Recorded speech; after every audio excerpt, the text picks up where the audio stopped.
let's talk about making levels out of other people's stuff. This is 100% normal. If you're doing game dev, you are building levels out of other people's stuff. That's just how it works. But in order for you to be able to create levels with, comfort, you have to be able to put that stuff into the place you want it really easily. And that requires some knowledge. It's not hard, but it requires you to understand how to do it, because a lot of times you'll come into it and you'll think you know how it works, and then you'll be struggling and it'll feel like a huge chore and you won't be making any progress, and you'll get upset and you think you're not good at 3D stuff. No, if it's hard to create a level, that's because you're creating it wrong. There is always some easier way to do it. So I wanted to talk a little bit about putting together levels, this kind of level, for complete newbies. I'm not going to teach you how to use Unreal or Unity or anything like that, but I am going to teach you how to think about putting this stuff together. This level is from a free asset pack. This is a demo scene from an asset pack on the Unreal shop. It looks pretty good for a free asset pack, certainly perfectly fine for most of the kinds of games that I want to play. But this level isn't suitable, because it is just a straight street surrounded by buildings to show you what kind of things you can create. There's no thought given to the way the player will walk through it, because that's not the point. We have to make a level that actually flows like a level. This is not going to work for us. So how can we do that? How can we take this and turn it into something a little bit better, a little bit more suitable for our game? Okay, time to talk about the two basic categories of thing that you're likely to encounter when using other people's stuff. The first is bespoke or final assets. Putting aside legality, if you go into your favorite game and you pull out their buildings, or if you go into DAZ and you grab, College Campus 14 or whatever, if you put those into a game engine like Unreal, you're going to find that they're a little bit stiff because everything is just one mesh. The whole building, just one mesh. So you can't rearrange the building at all. This doesn't necessarily mean it's impossible to use. You can often add to the building in order to funnel the player's experience. For example, you could close off a staircase or put in a garden. You can use that asset by opening up only a portion of it to the player's experience, and that is a great way to use that kind of asset if you want that particular asset. But for the most part, if you go into a 3D game engine and you look for asset packs that are specific to that game engine, you're going to get modular asset packs.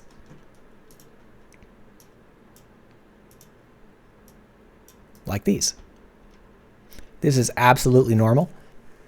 This is just the way that this sort of thing works. There's a whole bunch of simple meshes and they all fit into a grid so that you can arrange them in any way you want. So if I wanted more of this window, I just copy it, paste it, drag it, and because I'm using grid snapping, it snaps perfectly. In Unreal, that's this thing here, in case you're wondering. So this setup, it works great, right?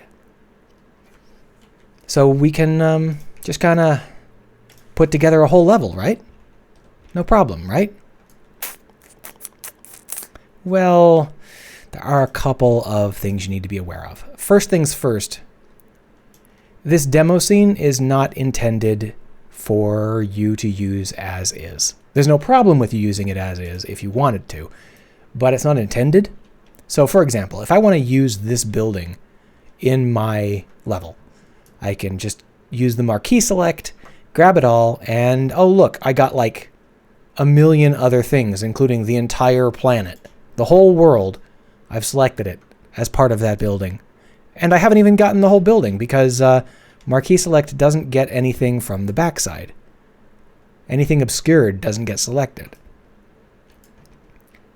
This is because they didn't build this level to be edited. They built it to be an example of what you could do, and they're assuming that you're going to build your own buildings. Now, that doesn't prevent you from grabbing the pieces that you find particularly nice, which is what I did for my demo that I'll show you later. But it does mean that you can't just try and grab these things or move them around because they're not built to be done like that. They're not grouped properly. They're not parented properly. It's fine. In addition, we actually have a lot more complexity here than you might think. You might assume, let's go ahead and reload this level. Somehow I've managed to lose the undo stack there. I'm not sure why. You might assume that this building that we're looking at is all grid snapped, but that's not the case. Grid snapping is only how you set things up initially. This is grid snapped to this, but this is not grid snapped to this. If we pull those out, see, they're offset. They're offset because they didn't want a super flat, super tall building. So they moved the top floor back and down just a little bit so that it feels more natural. You'll find this all the time. Grid snapping is primarily a way to get things structured in the first place. It's not intended to be a straitjacket. Similarly, this window down here is not this window down here. It's this window down here plus some decorations. How are you going to handle decorations?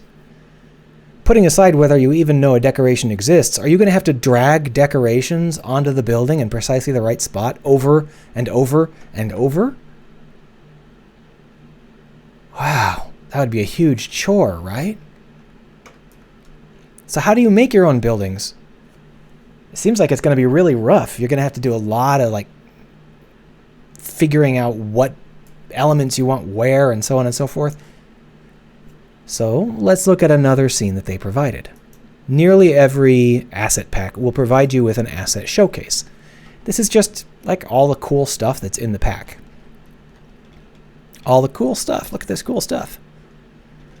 So this is all the stuff you need to create your level, right? Right? Wrong. Here's the problem with these asset showcases that a lot of new people don't understand.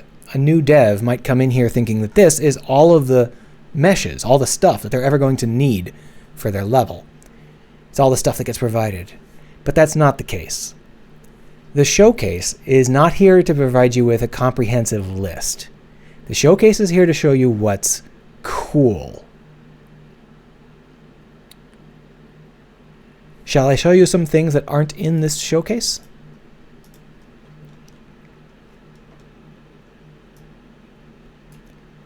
This, not in the showcase. This, not in the showcase. This, not in the showcase. Each of these lines, not in the showcase. This, not in the showcase. And I can go on. A lot of stuff isn't in the showcase. And that's because they expect you to be able to figure this stuff out. It's mostly basic props. Like, this is basically just a quad with a material attached to it. The street is a quad with a material attached to it. See? It's literally the default plane with a material attached to it. And these are all the default decal objects with a material. They assume that you're gonna be okay figuring that stuff out because they assume that you're an old hand at this level design stuff and you know that you're gonna be using a lot of decal casters, a lot of quads, a lot of planes. So they didn't bother to create a list of every possible quad that you could possibly put in because that would make their asset showcase a massive stack of flat planes.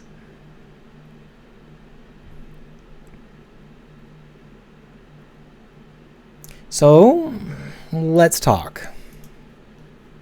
Here's a very simple tutorial square I put together. I took about 2 hours and put this together here.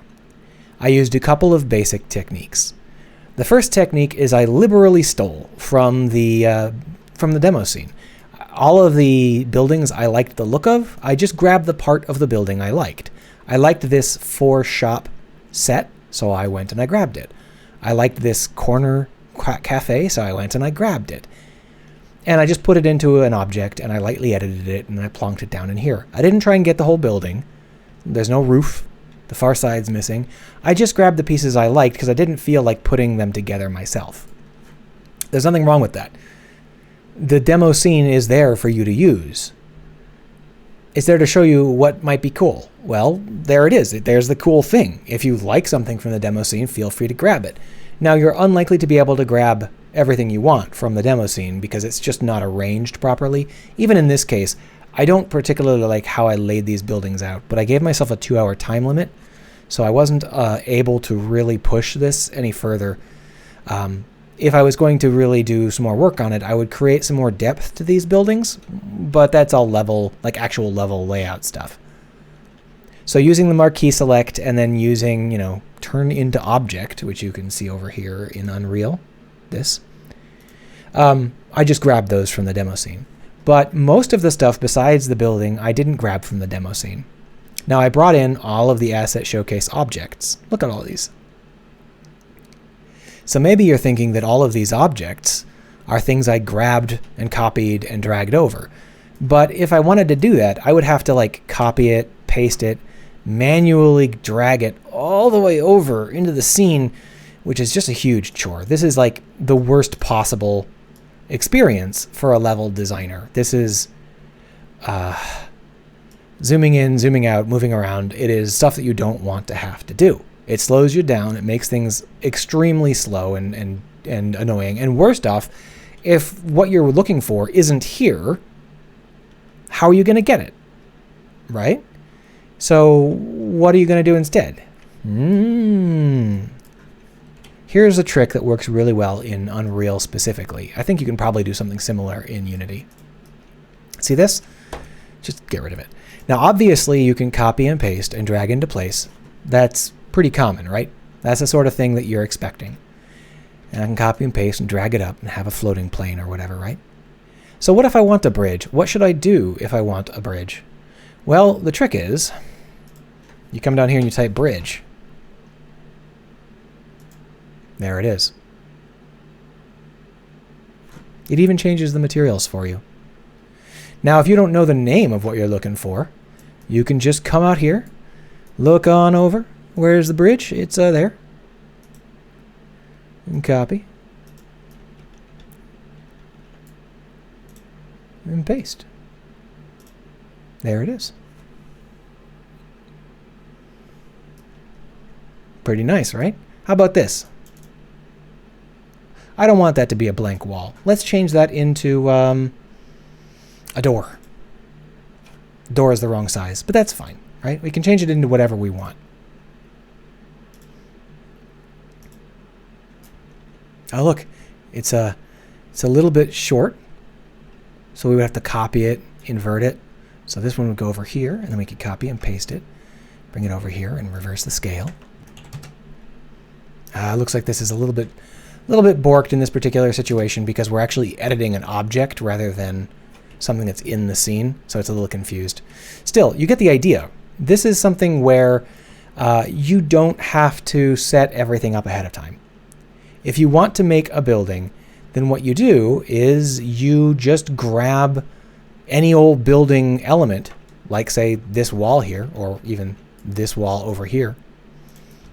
You just grab it, and then you can copy and paste it into the shape that you would like.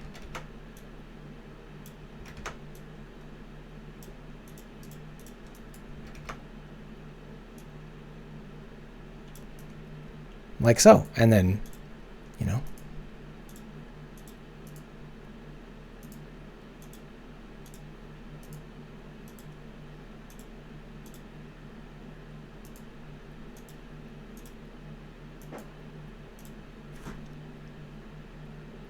see?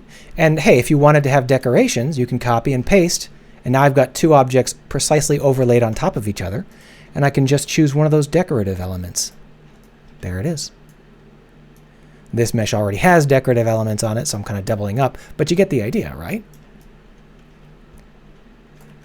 You do not have to drag stuff around from like a big list. In a 2D game environment, like say RPG Maker, there's usually a palette of options. You click on the water tile and then you paint water, and it automatically figures out where the edges of the water are, and it uses the right tile for everything. That's not really possible using just base Unreal or Unity, but this is. Now, sometimes these materials, these objects will have different materials, and the materials can cause an issue depending on whether you're editing a sub-object or not. There's a lot of constraints there.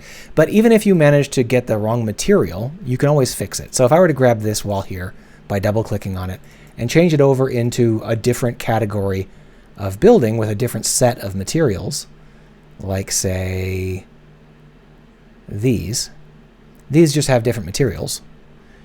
But you can see that the materials are brick, even though that doesn't make any sense in this case. Well, you can always just revert, and there you go. Now you got the right materials. But that problem only happens if it's a sub-object, because this is actually inside of another object.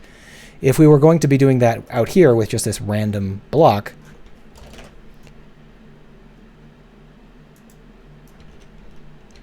there we are. It automatically changes the materials for us. See?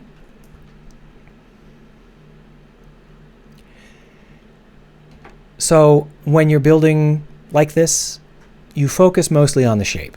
And then you can always substitute in whatever meshes you need very simply after the fact. This is a really important lesson to take home if you're trying to block shapes together pretty rapidly.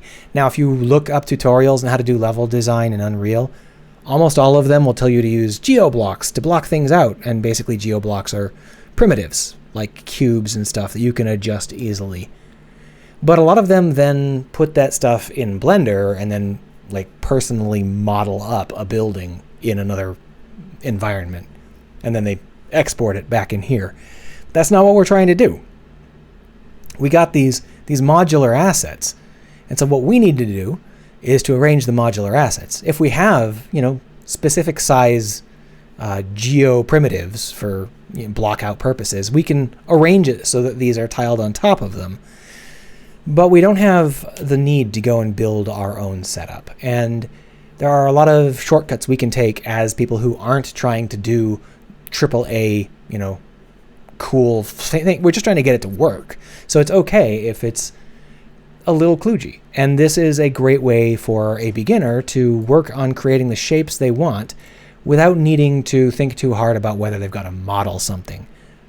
And of course, usually you're going to find that the materials you've got are pretty interchangeable.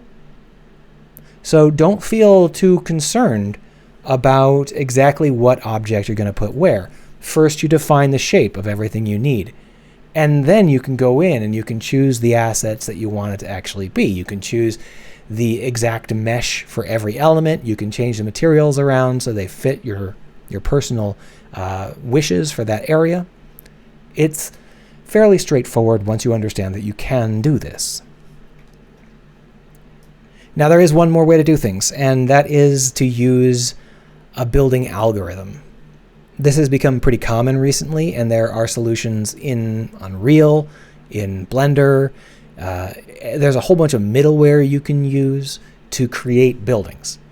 Now, if you're going to be creating a lot of buildings, absolutely. You fundamentally need the ability to just pencil out a shape and have the computer fill in all of the walls, because it would be a big pain in the butt to try and create an entire city like this. But those heuristics don't understand the player's experience. They don't know what they're there to do. They don't know how the player is going to walk around, what the player is going to look at from what distances. So if you want to have buildings that draw the player's eye or are part of a wayfinding or focal point situation, you're going to have to do some customization. And in a walking sim or a narrative adventure game, chances are pretty high that almost all of the buildings you'll use are going to be buildings that you want the player to get up close and personal with, in which case this is probably the best solution. It's nice and cheap, easy to use. It doesn't require you to do anything in terms of learning new programs or anything of the sort. And I thought you might want to know about it. Let me know if you have any questions about putting levels together out of other people's junk, and I'll see you around.